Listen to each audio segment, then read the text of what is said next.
धर्म धर्म से जुड़ल लोग और लोगन से जुड़ल कहानियन। हमार समाज भी कई कहानियन के धागा से जुड़ल बा और इस सामाजिक लिबास में इंसानियत बड़ी खूबसूरत नजर आवेला। खूबसूरत खूबसूरत तब तक जब तक हमने के ध्यान लिबास के उदाहरण पे ना जाता। जब हम ना जाने कितना इंसानी जख्म की छुपौले, इंसानी जुल्मन के कहानी और जख्म के निशानी आज भी समाज के छवि पर सवाल खड़ा करेला।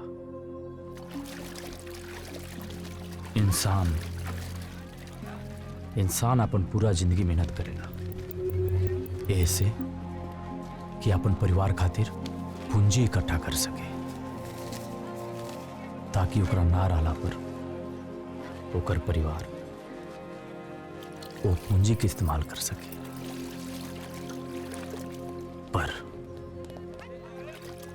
पर इंसान अपना जीवन काल में सिर्फ पूंजी ना कमाला, कुछ पाप भी कमाला। और जैसे उनकर कमाई पूंजी पर उनकर बच्चन क्या खोला, वो सही उनकर कमाई पाप में भी उनकर बच्चन के हिस्सेदारी होला।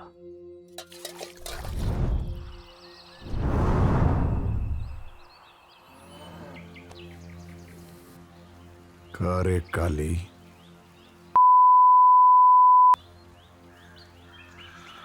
ये काली करतूत के वजह से तोर नाम गोरखपुर में फेमस बा। हाँ, कई गो पकड़ुआ विवाह का मुकदमा चलला तोरा ऊपर, 15 गो। फिर तोरा से ही कैसे चूक हो गल रे? भैया जी, हमरा त लागता ओकरा मंगल के साथ साथ सूर्य भी भारी बा। अब के दिन में ना रात में उठाए, कहे से कि रात में चंद्रमा हमार भारी बा। ठीक बा, लेकिन अब की बार तोरा संगे विक्रम भी जाई। ठीक? ठीक बा, चलो सन।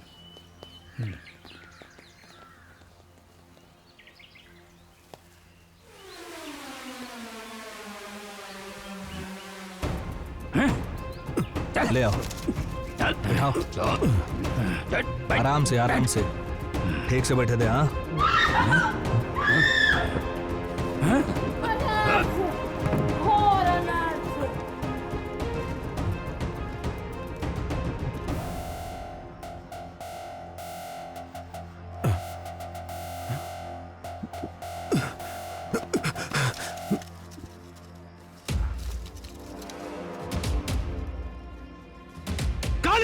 हाँ, संजय, हाँ भैया, कहाँ मर गया सब? एक साला दूल्हा भाग गई।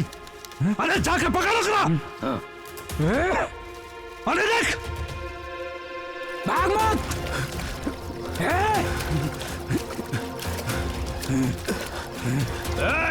रोक, रुक जो ना तो गोली मार दे। रोक।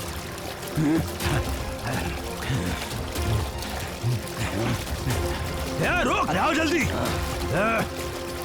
पकड़ो करके। रुक, अबे रुक, रुक जाओ, रुक ना तो गोली मार दे।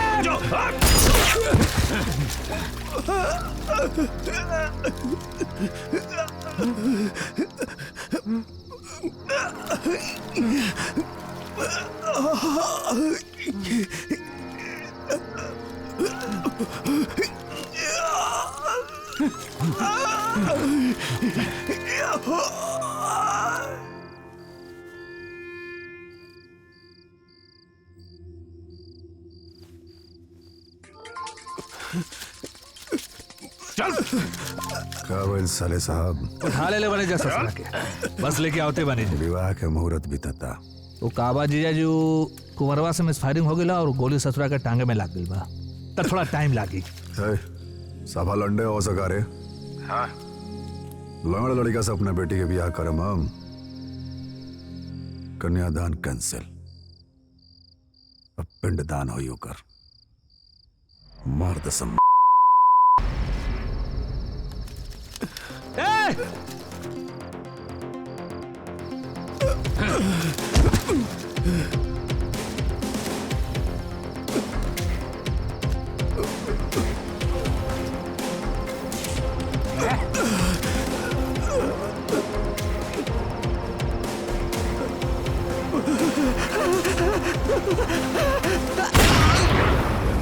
अरे अरे अरे अरे का इमोशनल सीन चला था भाई बहन के।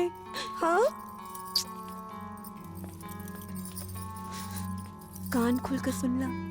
कल तोरा के ना लड़का वाला देखे आवता रस तो ई बार कोनो गलती होके के ना चाहिए है ना। ठीक बा ई अपने मनूस चेहरा के ना क्रीम पाउडर लगा के जरा चमकाला। काहे कि हर बार तोहार शादी तोहार मनूस चेहरा की वजह से ना टूट जाता।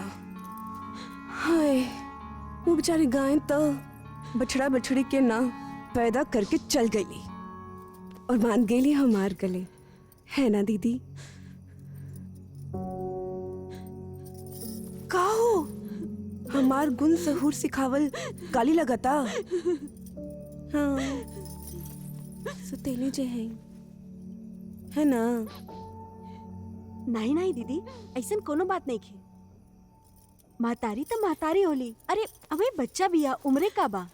बच्चा बच्चे भी आ।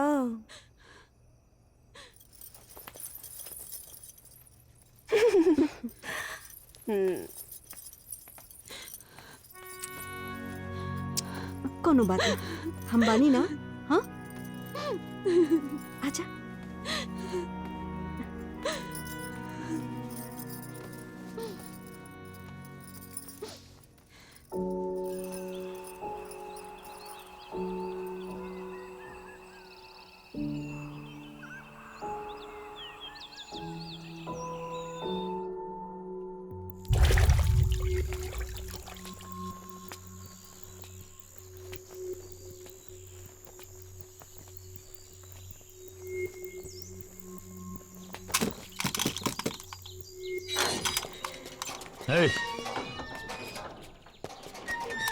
का भइल? लड़का वाला मंदिर तक पहुंच गए बा। 10 मिनट और लगी। ठीक बा। अरे भैया कबले नहाई बा तैयार नहीं के होवे के। अरे बस 10 मिनट रुक जा, तू चाय बनावा है, गर्मा गर्म चाय बनावा, हम 10 मिनट में रेडी होके आवता नहीं का। भैया लड़का वाला 10 मिनट में मंदिर तक पहुंच जाई। आई वाला बा।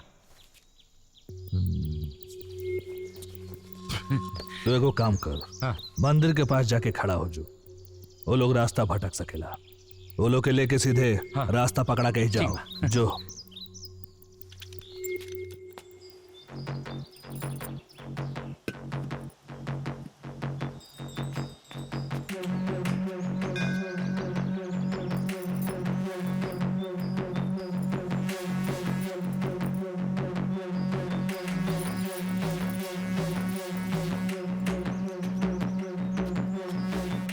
अरे जल्दी जल्दी करबा सन। अरे भैया एकदम कराओ तैयारी एकदम जम के। हाँ हेलो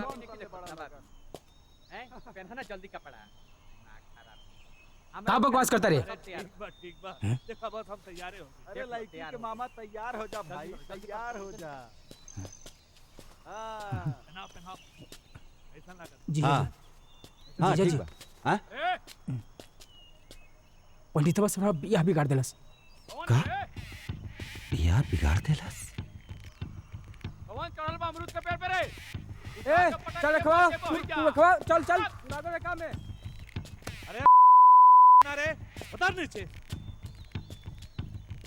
ये बटन बंद करके रखल करा। हाँ? हाँ। बस तारा पढ़ लिख के बड़ा अफसर बने के बा। भैया लागत कि पंडितवा कुछ गलत कैले बा। लड़का वाला वापस चल के लेस। तो ताऊजी ताऊजी इधर अब ठीक निकल लगा निकाल के फेंक एक रह गया वही का गंगा के बाद तोरे शादी के नंबर बा शादी करे के उम्र में वही सब खिलाओ ना है बेवकूफ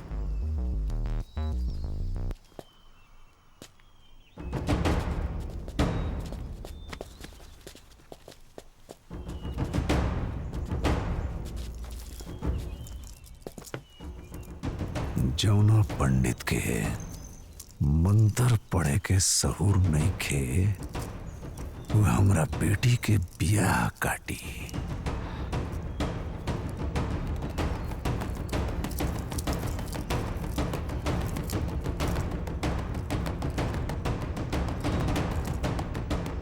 पकड़ के लियाओ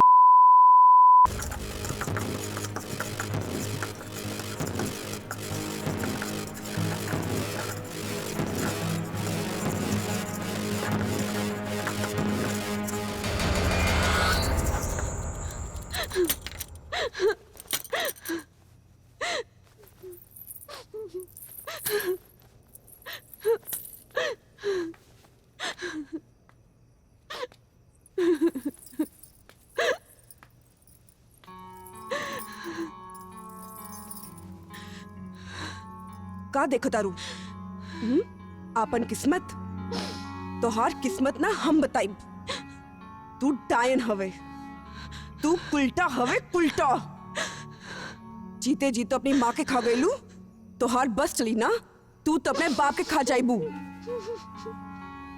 वो तो हमार किस्मत की वजह से हमार सुहाग बचल बा समझी शर्म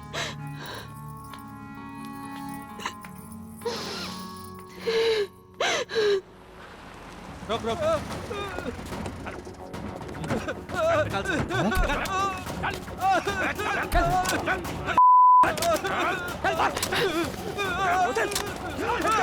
ठाकुर साहब हम कुछ ना कह रही हमका माफी दे दे ठाकुर साहब ठाकुर साहब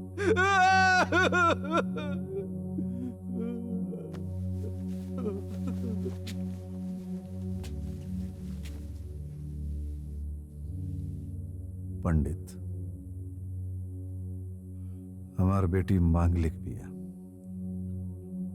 एगो मांगलिक बेटी के बियाह कइल कितना मुश्किल होला तू बहुत अच्छा से जाना तारा ठाकुर साहब हमरा पता बा गंगा बिटिया मांगलिक बिया और मांगलिक लड़की के शादी करे में बहुत कठिनाई होला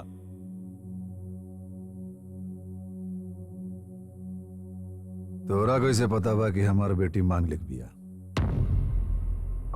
हाँ गांव के चौराहे से जात रही जजमान तो वहां गांव वाला आपस में बात करत रहे गंगा बेटी के बारे में वह हम भी सुन ली हाँ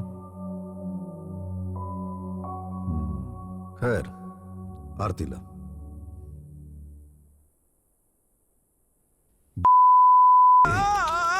तोरा चलते हमरा बेटी के शादी का रिश्ता टूट गई अब ते ही कोनो लायक लड़का ढूंढ के लिया न तो सारा मनता तोरा घुसेड़ दे माँ ठाकुर साहब हमरा के 24 घंटा के मौका दे दी हम गंगा बिटिया खातिर मंगला लड़का खोज के लाके दे दे हो याद रखिया पंडित अग्नि के साक्षी मान के कसम खैले बाड़ा ना तो अभी सिर्फ हाथ चलेले बानी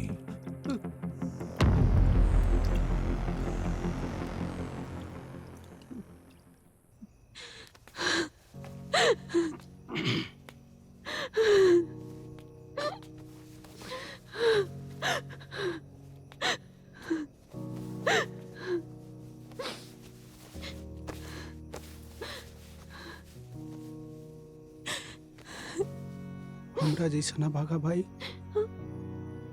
भगवान केहू भी बहन के नसीब में ना देस जे दुख के घड़ी में अपना बहन के कंधा के सहारा न बन सकेला ना भाई ऐसन बात मत कह। हमरा कभी भी तोरा कंधा के सहारा की जरूरत नहीं के पड़ा, काहे कि तू हमेशा हमरे साथ खड़ा रहला। हमार भाई सबसे अलग बा। तोरा के देख के भाई हमरा के हिम्मत मिलेला। जब भी तू हमारे साथ खड़ा होला ना, हमरा के बहुत सहारा मिलेला भाई। हमार भाई कमजोर ना हो सकेला, हमार भाई कबो कमजोर ना होई। कोई कुछ भी कहे, कोई कुछ भी कहे भाई।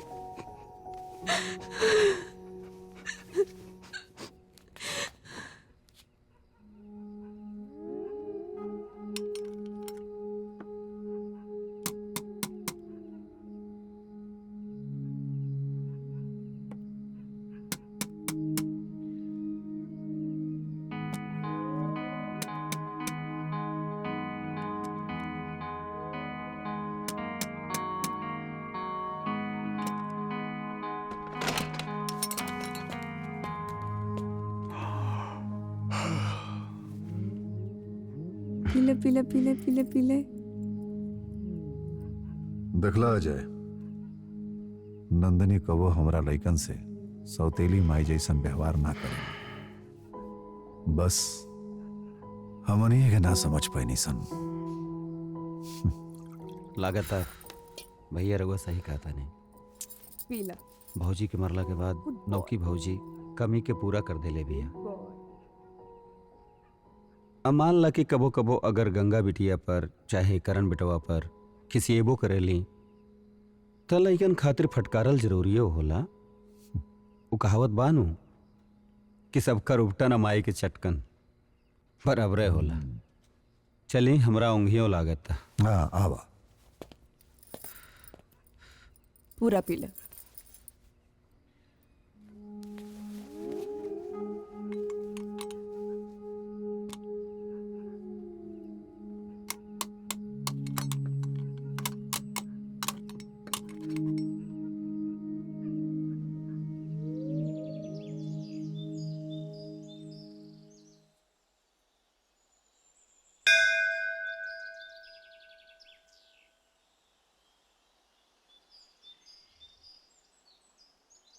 हे प्रभु, रउआ कृपा से हमार नौकरी लाग गई। रउआ तो जनते बानी कि हम मंगला बानी। जितना आसानी से हमरा के नौकरी मिल गई, उतने आसानी से हमरा के एगो मंगली लड़की के जुगाड़ हो जाए। जय हो प्रभु, आशीर्वाद दी बाबा। खुश रहा बेटा।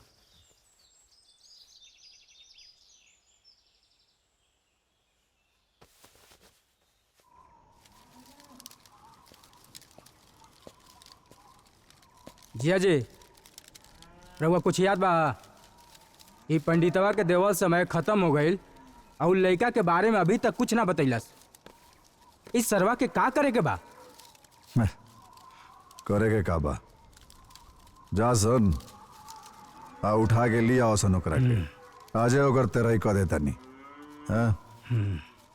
जीवन लीला खत्म। जा आ ला खा खा ला ला ला खा।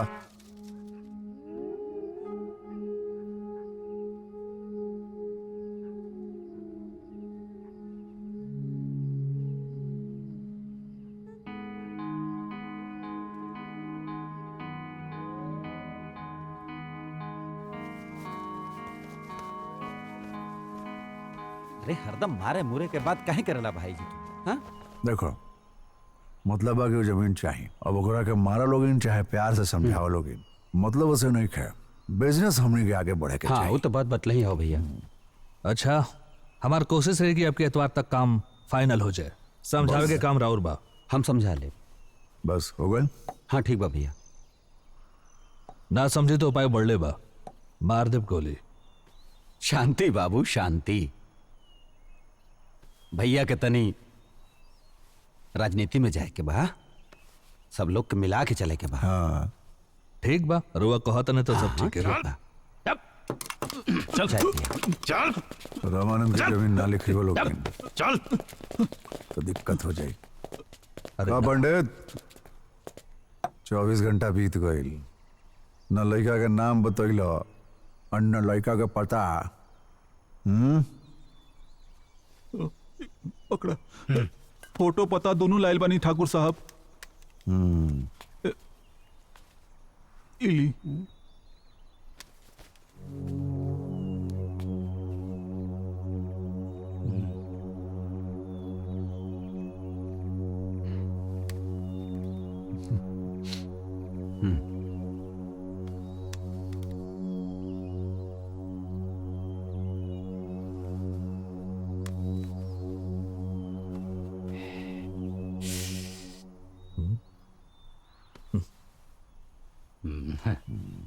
तनी दिखाई था ना देखा था ना।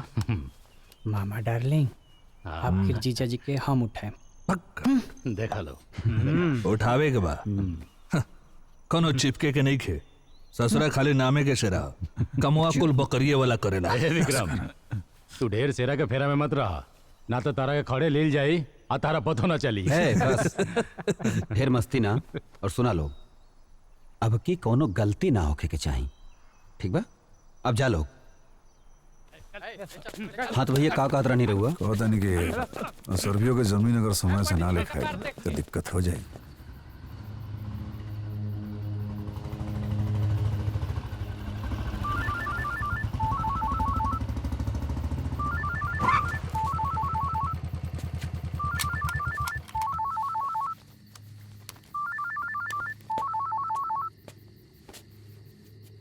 हाँ, अरे रउआ चिंता मत करी और राउर काम हो जाए और बेल होई।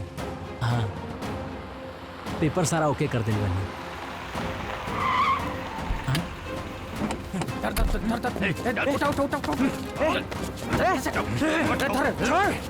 छोड़ हमरा के हवा तू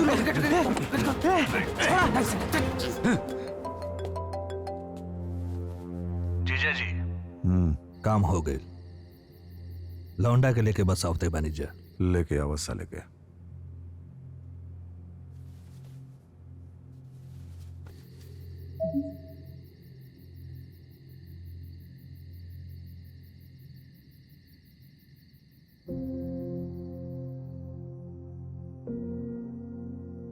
माई, तोरा के पता बा, इ घर में सबके पास केहू न केहू के सहारा बा। यहाँ तक के करण के पास भी सहारा में हम बानी। चाचा चाची हवे, लेकिन हमरे पास केहू नहीं खे माई। तोहार आंचल ही हमार सहारा बाब। हमरा के अपने पास बुला ले माई, अपने पास बुला ले।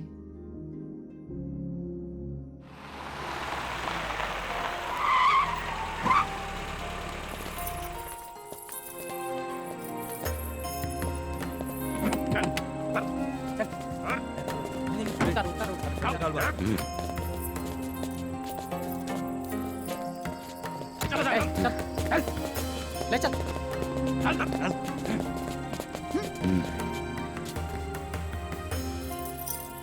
इका नाटक हो रहल बा और रुआ सबके बानी जा।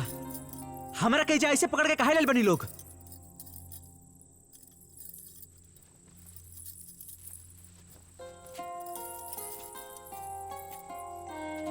बेटा, तोहार गलती ई बा कि तू मांगलिक बाड़ा।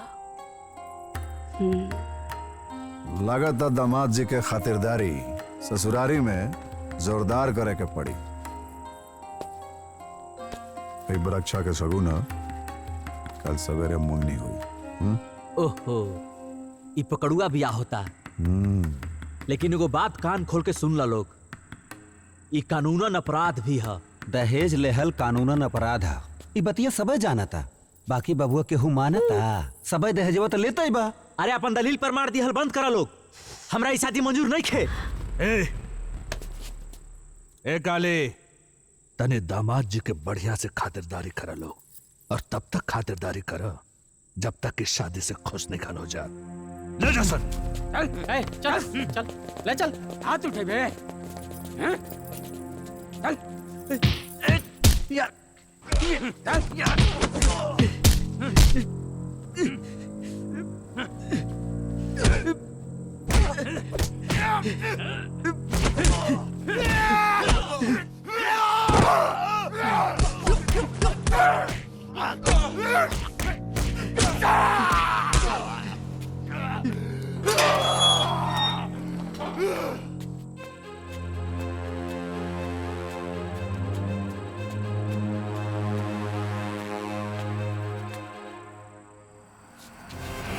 अपन भाषा में मनोरंजन खातिर डाउनलोड और सब्सक्राइब करी चौपाल।